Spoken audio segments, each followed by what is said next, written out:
For regular videos on ancient cultures and forgotten civilizations, please subscribe.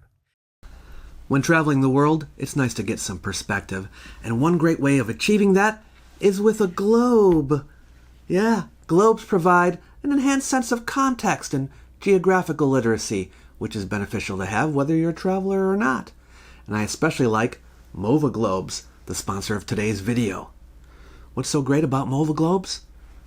They rotate by themselves, without a cord, without batteries. What's the trick? It turns when it's exposed to ambient light. Hidden magnets inside provide the movement. This is first of its kind technology. I got one with an antique map, but they have more than 40 other designs as well. They even have an outer space collection featuring graphics by NASA and JPL. You can browse what you like at movaglobes.com. This will look great in your office, living room, or bedroom. It tells people you're a world traveler, if not literally, at least in the heart. And what better way to annoy the flat earthers? I'm putting a custom link below this video, and if you click on it, you'll get 10% off any 6-inch or 8.5-inch MOVA globe. If you can't access the link for some reason, just go to movaglobes.com and use the code WOA10. The western part of Anatolia in classical times was once filled with Greek cities. It was the territory called Ionia, but in the days of Alexander the Great, when all of Anatolia came under Hellenistic rule, additional cities of a Greek character were built further into the interior. Today I want to show you cities constructed in old Phrygian territory. In a previous episode we talked all about the Phrygians, but today we will venture into the histories of the city of Hierapolis, built on top of the Travertine terraces, and Laodicea, home of one of the 7 famous churches of the Book of Revelation.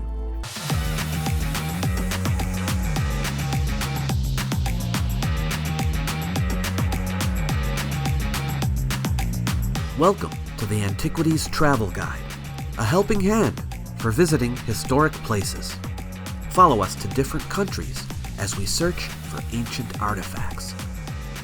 If you too wish to explore the ancient past through travel, we'll help you plan where to go, what to see, and how best to enjoy what you encounter.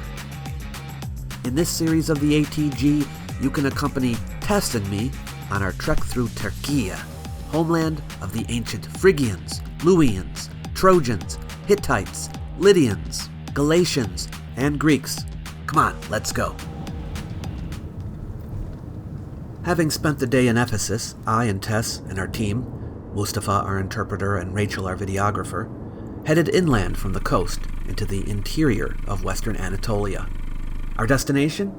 There are the ruins of 4 fabulous ancient cities out this way: Aphrodisias, Hierapolis, Laodicea, and Tripolis. We had time for only 2 on this trip, so I picked out the ones I thought you might like best. Hierapolis, usually Hierapolis in English, and Laodicea, Laodicea in English. They are in the Denizli province of Türkiye, which is at a higher elevation than we just were. But it was just as hot on this summer day. Our first stop is at the ruins of Hierapolis, but there is much more there than an ancient city. Evening was coming, so we stayed the night at the Bella Maritimo Hotel in the town of Denizli. Tess was tired, but the rest of us were hungry, so we walked towards town to see if we could find something to eat. We stumbled across this little hole in the wall, off the beaten path, called Terras Monte Evi. You're just trying out some of this Zafer Gazoz, Mandarin flavored.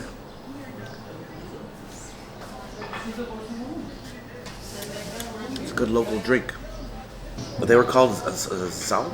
What is Salm? Salm. It's just a mom and pop shop where the locals eat. It was super cheap and super delicious. Their specialty is mante, which I never had before. This is called mante. Doesn't it look delicious? Is it Monty or Manta? Manta. It's it's meat to dumplings? Sorry? Yeah, meat, dumplings with meat. But dumplings with meat.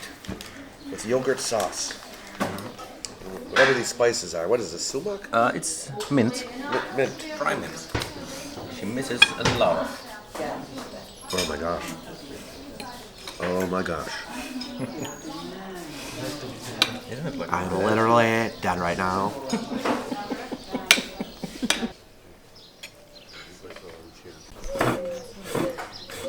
That morning we had a light breakfast, which was included in our hotel accommodations.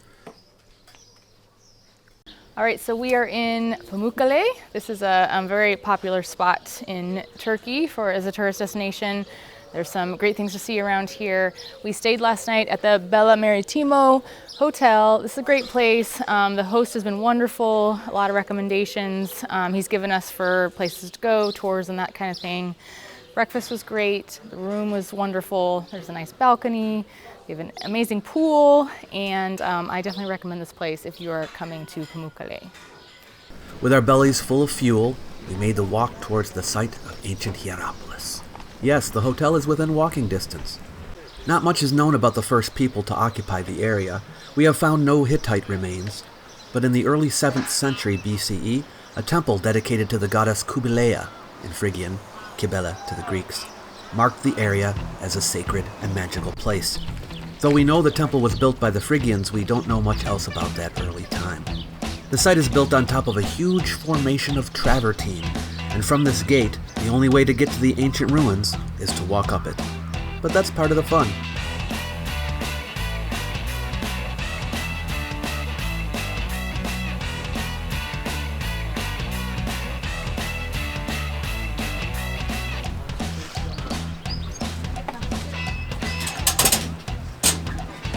All right, we are here at Hierapolis. It costs 400 to get in, just to do the walk around. 400 lira, which is about $15 US dollars. We heard from our hotel host that there are 3 gates to get in here. He told us that 2 open at 8 a.m., 1 opens as early as 6:30 a.m. We are at one of the gates that opens at 8 a.m., so let's check it out. Dazzling white terraces made of calcium carbonate jut out from a hillside like magical stair steps of the gods and descend gracefully down the slope. We have to take off our shoes because we are about to walk in water to get to the city, apparently. It's cold. Is it? Yeah. It seems like it would be hot. But it's Oh, really cold. oh, that's nice. Yeah. The formation was created by the water flowing from the thermal springs, 17 of them, and to this day, geothermally heated water from underground aquifers cascade down the steps and settle on the travertine terraces, creating warm, mineral-rich pools. Its beauty inspired people to call the region Pamukkale, or Cotton Palace. Don't let the name or the video fool you though. The rocks are not soft, and they will give your bare feet a bit of a hard time.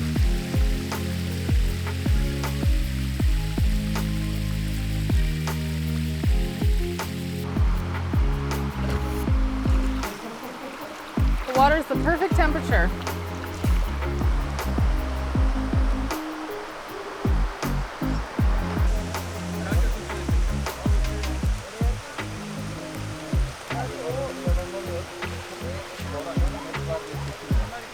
It's easy to understand why early people settled here so long ago. The beautiful pools sparkle in the sunlight, and the water changes color depending on the position of the sun. The temperature of the water from the springs varies from 95 degrees Fahrenheit, 35 Celsius, to 212 degrees Fahrenheit, 100 Celsius, and people have used the pools for healing and relaxation for thousands of years.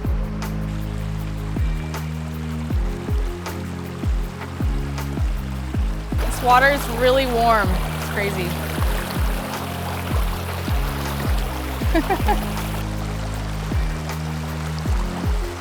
This is such a beautiful place. It's hard to describe unless you've actually been here. These pools are amazing. The water's cool on your feet, even though it's a hot day. It's super nice. I'm loving it.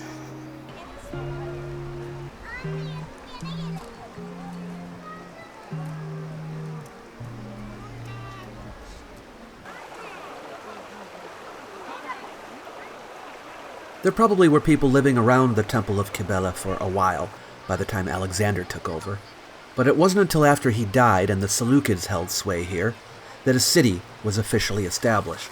Antiochus the Great of the Seleucid Empire who ruled in the late 3rd and early 2nd century BCE, established the city in the Greek style with a precise arrangement of streets crossing each other at right angles. Either the one temple or the fact that it has numerous temples may be why the place was called Hierapolis, Holy City. After the Seleucids were kicked out, Hierapolis remained under the control of the Attalid dynasty of Pergamon until Attalus III, the last king, died in 133 BCE. Attalus left his entire kingdom to Rome, who ruled here for a long time.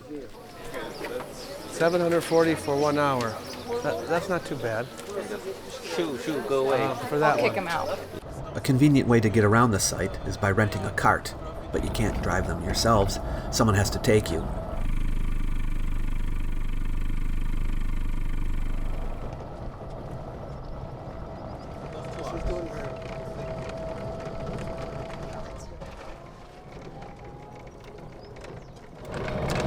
We ended up renting a cart to take us around the ancient city, which is a really good idea because it's very hot. It's quite a bit of walking.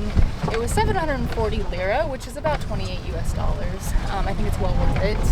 And Ada here is driving us around, and she agreed to stop at all the stops that we would like to see. So I think it's a great deal. We went out toward the far end of the site on the northern side and then made our way back. At the very end, you can see the remains of the large cemetery. Oh my gosh. Was that a bearded dragon?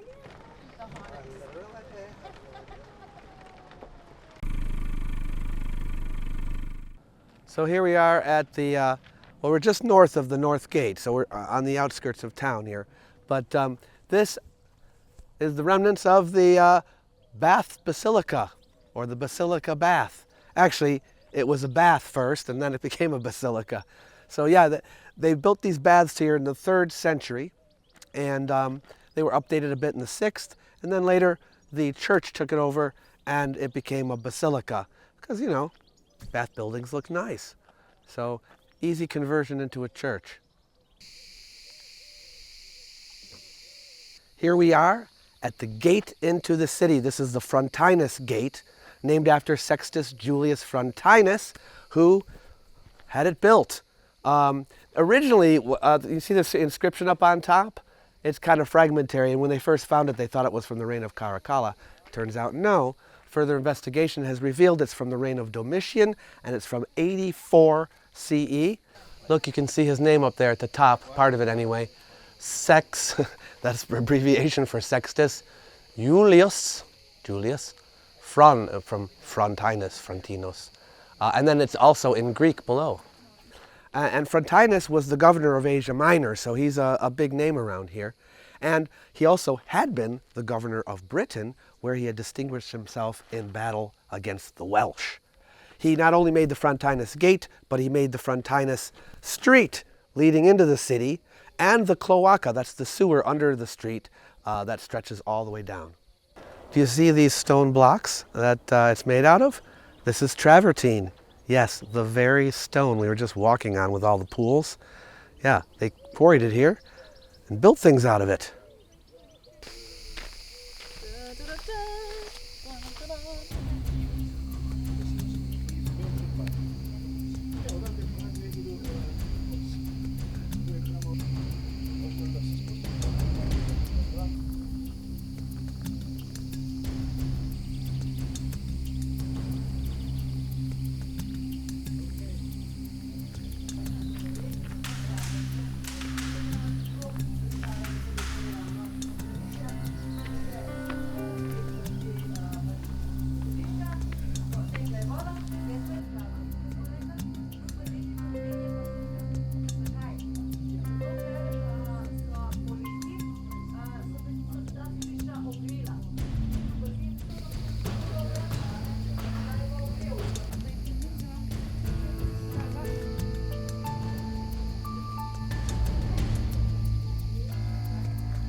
People from various parts of the empire moved into the glorious city with the luxurious hot springs and coexisted with the Greeks and others who were already here.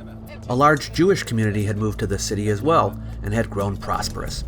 This area is situated near the fault lines of tectonic plates and so is prone to earthquakes. In 17 CE and then again in 60, Hierapolis and the surrounding area was damaged by major earthquakes, but the citizens were able to rebuild.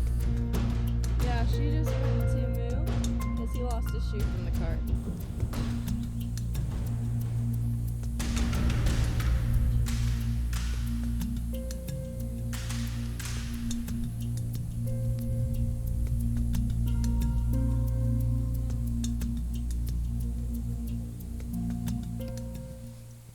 Right here is the Nymphaeum of the Tritons, as it's called.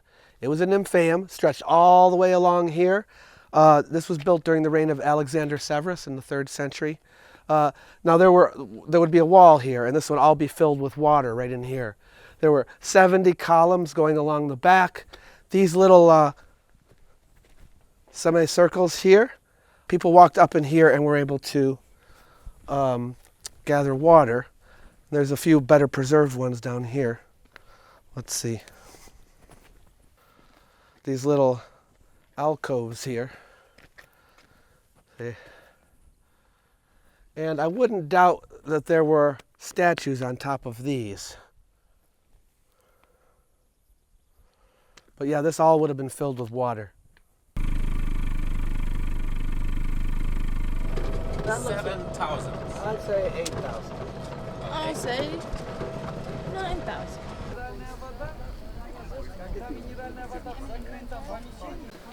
The Skene here looks wonderful, doesn't it? But did you know, it's been reconstructed for modern times to kind of give you an idea. But the original one, or I should say the final version of the Skene in ancient times, was another 2 stages higher than that. Yeah. The original form of this theater was built in the 1st century BCE or 1st century CE, and it was much simpler. The seats were made out of travertine, you know, the stone that's so abundant here. The stage was just very plain Doric style. But then it got more elaborate. In the 3rd century, they refurbished it, and then again in the 4th century, and the Skene became far more elaborate. So an Italian archaeological mission is actually managing and funding the restoration of this theater, and interestingly enough, they actually made everything reversible, so nothing's permanent. So if they did want to take it down and change anything, they could. One of the most fascinating structures in Hierapolis was a Plutonium built in the 3rd century over an already existing sacred temple. Tourists and pilgrims in ancient times would travel here to witness the power of the underworld at this temple. These sacrifices brought wealth and fame to the city and to the priests of Cybele.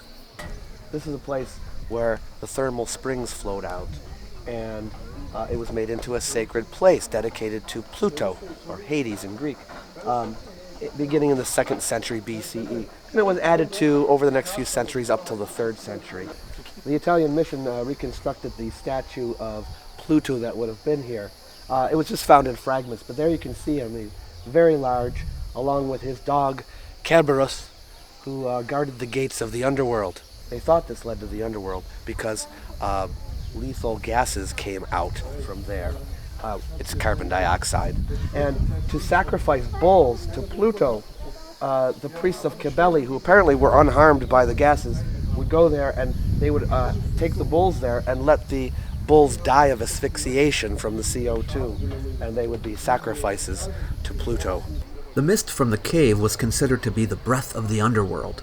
Pliny the Elder said that it was the sewer of Charon. Charon was the ferryman of the underworld, who would ferry the dead across the river Styx for a small price.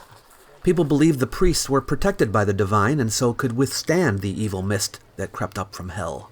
Strabo, the Greek historian, theorized that the priests' immunity to the mist might have been due to castration.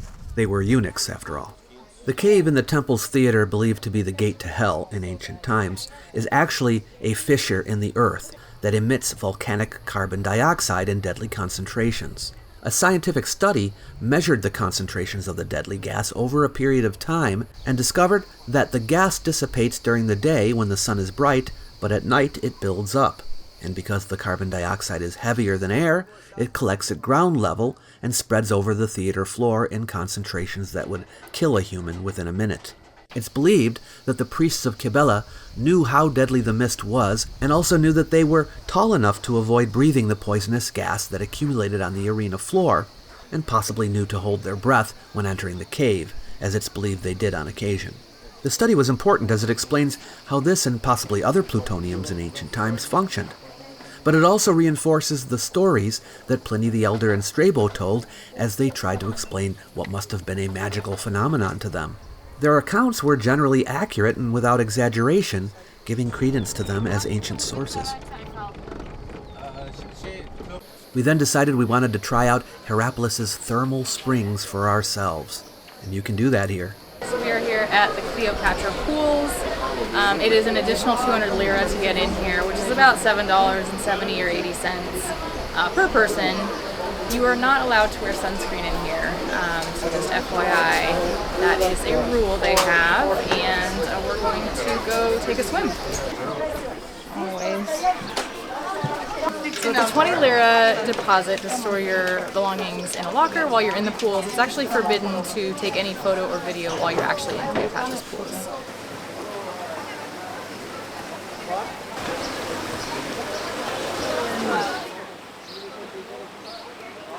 Since we couldn't bring the camera or mics with us, we had to rely on Rachel filming us from the side, and I hope that you can hear me. So legend has it that Mark Antony gifted this pool to Cleopatra, and one of his greatest gifts.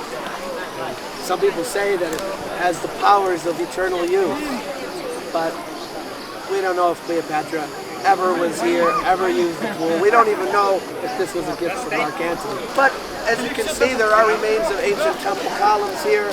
There was something ancient here that fell apart, and these are the real thermal springs of the city, which people probably did bathe in. The water's very warm, by the way.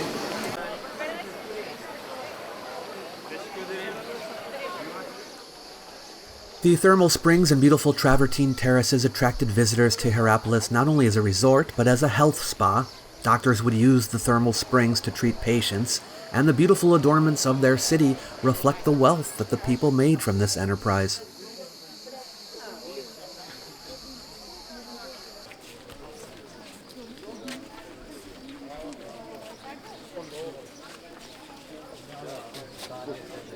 So we are headed into the museum at Hierapolis. It is free to enter, and it is actually located at the ancient baths. It's the center of the ancient baths here. So we're gonna head in and see what they've got.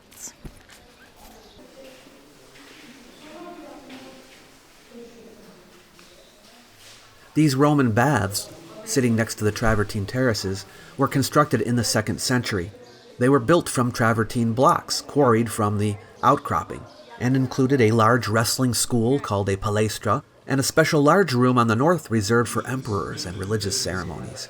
There was also a long corridor on the west side of the baths, used for exercising during inclement weather. In 1984, the Roman baths were converted into a museum that houses artifacts from the surrounding areas. The exhibitions are located in the vaulted halls of the bath, and the collection includes artifacts from Phrygian, Hellenistic, and Roman eras, including coins, terracotta pots, statues, and stonework.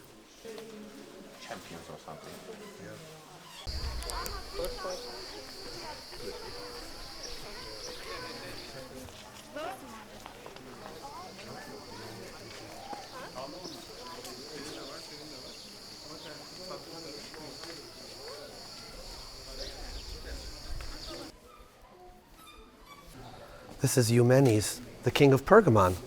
He ruled in the 2nd century BCE, but the sculpture's from the 2nd century CE when they made the theater, but they put an image of him honoring him here. And over here,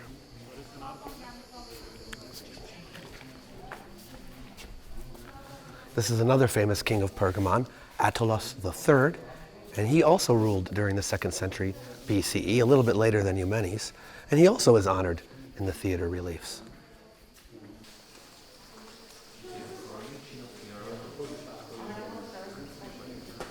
Oh, yeah. Some entertainers there from the theater. These are probably all different types of entertainments. These reliefs show different images from mythology. This is kind of an interesting one. This is a story about a shepherd's pipe, kind of like the pipe that Tess bought yesterday. And the story is about a musical competition between this fellow Marsyas and Apollo. Apollo playing the lyre and Marsyas playing the pipe. Apparently, Athena had the pipe originally, and she threw it, and Marsyas found it. He became very skilled at it. So they had a competition, but it was so close the judges couldn't decide. Then they tried again, but this time Apollo played his lyre upside down, and Marsyas could not play his pipe upside down, so he lost. But there was a king by the name of Midas, okay, who said, no, the pipe is better, and he disagreed with the judges. So Apollo was so angry with him that Apollo ordered that Marsyas be skinned alive, which what happened. Well, actually, he died from the skinning, but so that was the end of him. And but Apollo felt bad about this afterward, so he named a river in honor of Marsyas, and that is what is today called the Chine River in the area. See, this is Artemis as she usually looks. You know how we saw the Cybele influenced Artemis yesterday or the day before? But this is how Artemis usually looks in Greek mythology. Oh, here's a scene of Hades kidnapping Persephone. There she is, and there he is. This is another one of those places where they can make money off the natural wonder for the ancient city. Many Roman emperors visited this city, and Christians made pilgrimages here too to visit the tomb of the Apostle Philip, who legend said had been martyred here by beheading in 80 CE. In the 5th century, another major earthquake struck the city, but the people of Hierapolis rebuilt as they did before. In the 6th century, a large Christian cathedral was constructed, but the city's days were numbered. Another massive earthquake hit in the 7th century. It was so devastating that the city could not recover. By the 10th century, only small houses and chapels remained on the ruins of the once great city. Though the city no longer exists, the ruins tell its story, and the beauty of the travertine terraces still brings people from all over the world to experience the hot springs and watch the sunset as it changes the colors of the warm mineral waters. Just outside the gate is the main street with all kinds of restaurants. It was time for lunch, so we lighted upon a place called Terrace Cafe and Restaurant. This establishment was definitely geared more towards tourists than the one at which we ate last night. American food, just kidding, it's Italian.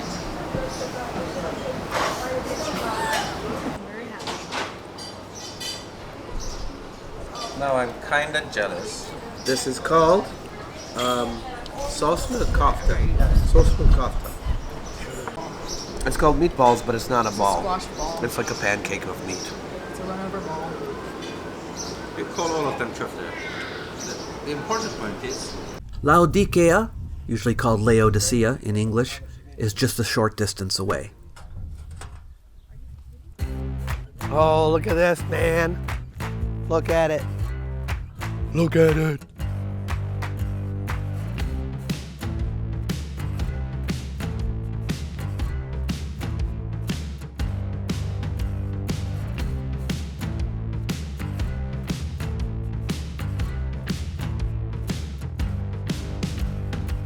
Okay, we are here at Laodicea, and it costs 150 lira to see this site, which is the equivalent of about $5.70. Laodicea was settled much earlier than Hierapolis. It was a Phrygian city. Pliny the Elder says it was called Diospolis, meaning the city of Zeus.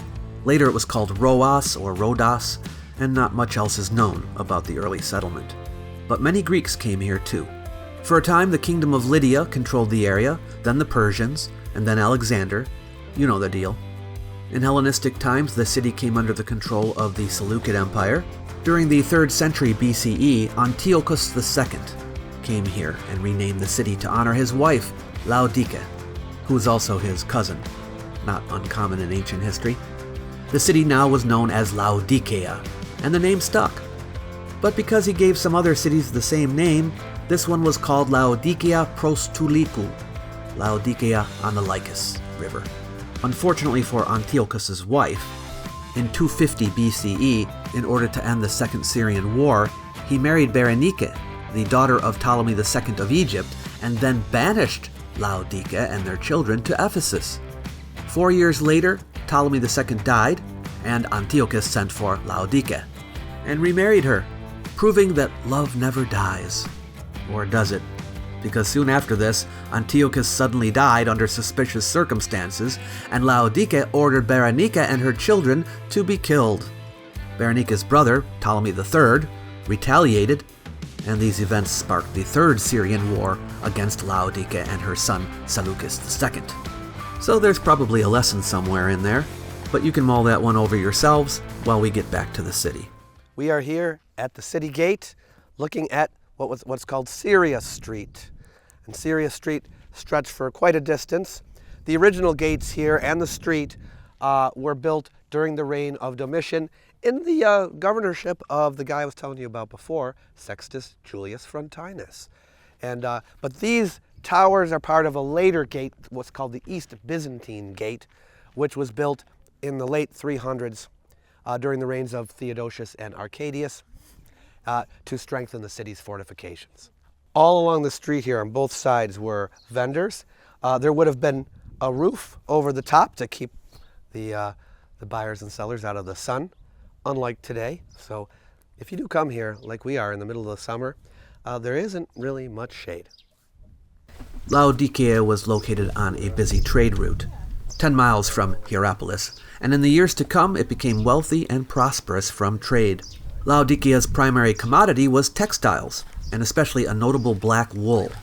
The tunics they produced, known as trimata, were so popular that the city was often called Trimataria instead of Laodicea. The city also traded grains, livestock, and marble, but textiles remain an important commodity to this day. Yeah, best preserved. There might be some good ones under the roof. These are homes. These are regular people's homes. Each little box is a home? Yeah, these are poorer people. Now this looks like a nicer one. It's a really small home. Yeah, these aren't as big as the ones we saw at Ephesus. But we're looking at residences here. Pretty cool, huh?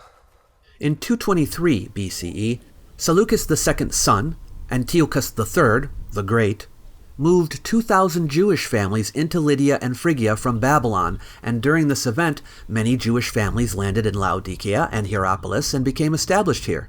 In 188, 2 years after he was defeated by the Romans at the Battle of Magnesia, Antiochus III signed the Treaty of Apamea, which gave control of Western Asia Minor to the Kingdom of Pergamon, allies to Rome. When the last king of Pergamon, Attalus III, passed away in 133, he left his treasures and his territories, including Laodicea, to Rome, as you already know. Take a look at this. This is part of a water distribution center. Water was distributed throughout the city by terracotta pipeline. We've seen that before. You can see a little piece right here. The water would have come here, and then it would have gone out to where it needs to go. And you can even see here, this is where the pipes would be hooked up, right?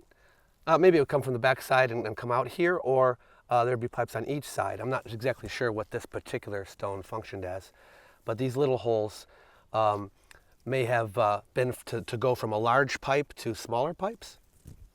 It's just a guess. As with Hierapolis, in 17 and 60 CE, powerful earthquakes destroyed Laodicea, and the Roman Emperor Nero offered financial aid to help reconstruct the city, but the wealthy citizens declined his offer and rebuilt the city themselves. During this time, the School of Medicine in Laodicea became well known throughout the ancient world. Its top graduate, Demosthenes Philalethes, wrote a medical text on eye health called the Ophthalmicus, which would be used to treat eye conditions well into the Middle Ages. An eye powder medicine was also developed and sold on the trade route, as well as a famous eye ointment known as collyria. The city also began minting its own coins with images of the gods, Zeus, Apollo, and Asclepius, and became known for its banking services. Many people, including Cicero, a famous Roman lawyer and orator, banked in Laodicea. Christianity also began to take hold alongside the large Jewish community and those that worshiped the old gods.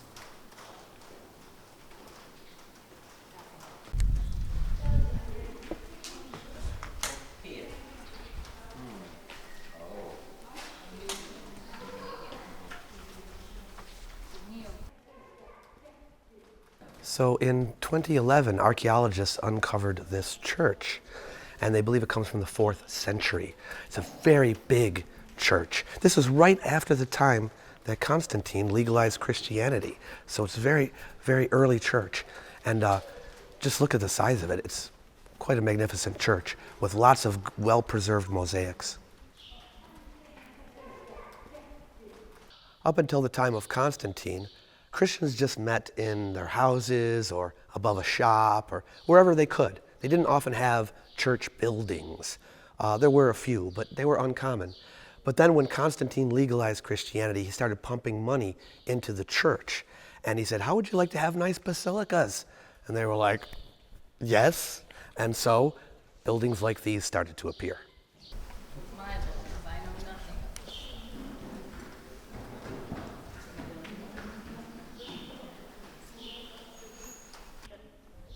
Occasionally we get to find out who actually laid down the floors.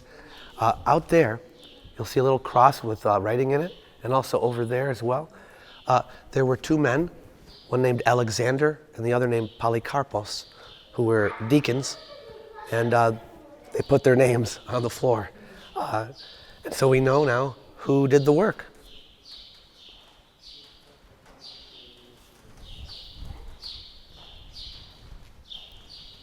John, the author of the book of Revelation, criticized the church of Laodicea, saying that they were lukewarm.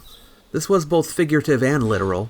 Laodicea's water was piped into the city by an aqueduct from a mineral spring, and was actually lukewarm and full of minerals.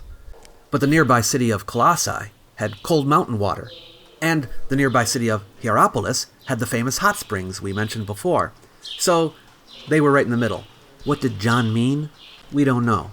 But during the days when the imperial cult was being promoted here in Anatolia, maybe the Christians here found themselves trying to appease the emperor and practice their monotheistic religion at the same time, and though they did their best to walk the tightrope and protect their wealth, it opened them up to criticism.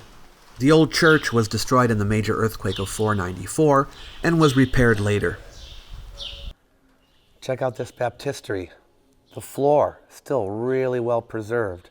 Looks fantastic. And as you can see, again, it's a pretty deep pool, so this would have been baptism by immersion. And right behind me, there are some remains of frescoes on the walls. And the archaeologists believe that it was all over the walls right here. But this is all that's left. And it's so faded, it's difficult to even tell what is being depicted in the images. But they're probably scenes from the Bible.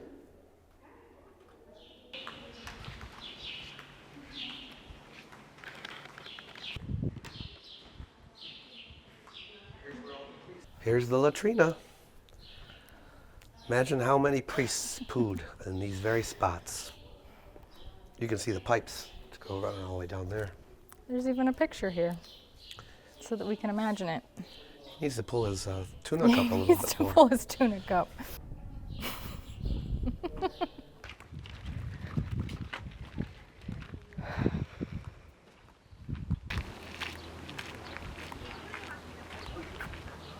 We're looking here at Temple A, it's called. It was originally dedicated to Artemis, Apollo, and Aphrodite. This was back in the Antonine period. This is in the 2nd century.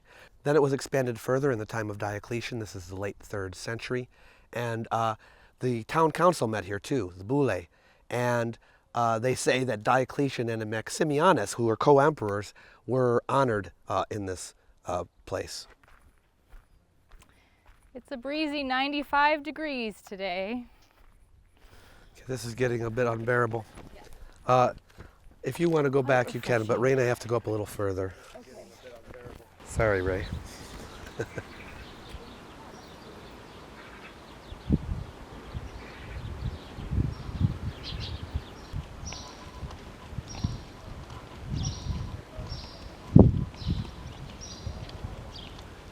Two ancient theaters were also built to entertain the citizens of Laodicea, and this grand nymphaeum was built in the late 2nd, early 3rd century CE and dedicated to the Roman Emperor Septimius Severus. The fountain was built from travertine blocks. 2 levels of columns served as a backdrop. In between the columns were statues of Greek gods, including Athena and Tyche. The lower level of columns were Ionic and Corinthian, but the upper columns were all Corinthian, and the fountain was flanked by lions. And that's the agora, the marketplace.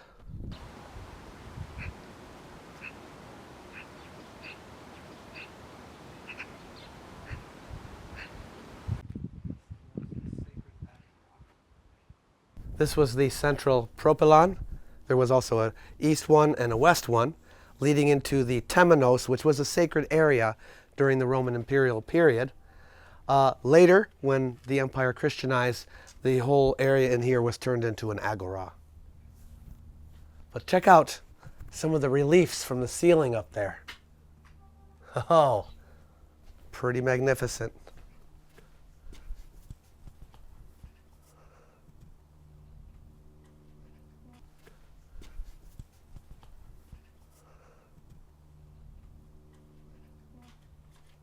This enormous agora was 35,000 square meters. It contained 3 temples dedicated to Zeus, Athena, and another unknown deity. It was surrounded by a beautiful colonnade, you can see some of the columns, and lavishly decorated with marble.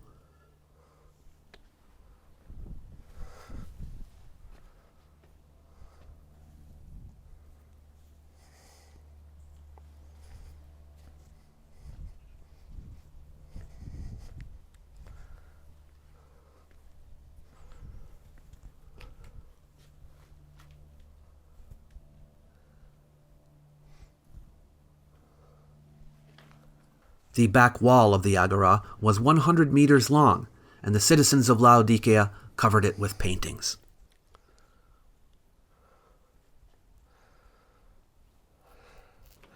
I don't know if you remember, I mentioned this before, but sometimes you just see these kinds of stones on the walls, right? And you might get the false impression that that's what the outside of the walls look like. But then you're like, what about they just threw these broken pieces of former buildings in here? Why would they do that? Well, this tells you. You see, there was a layer put over it of plaster, which you can see the remnants of.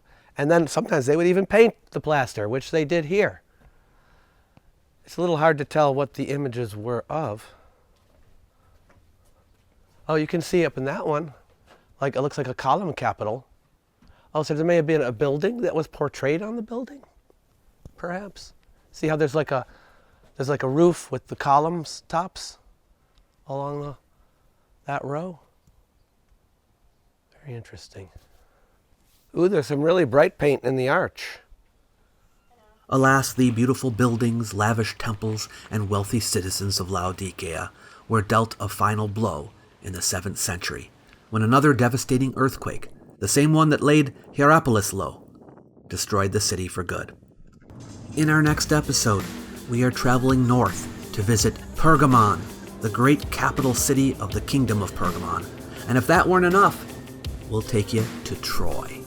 Yes, the site of the famous Trojan War and the subject of countless legends in the Greek world. This is an episode you won't want to miss, so don't forget to subscribe and turn on notifications.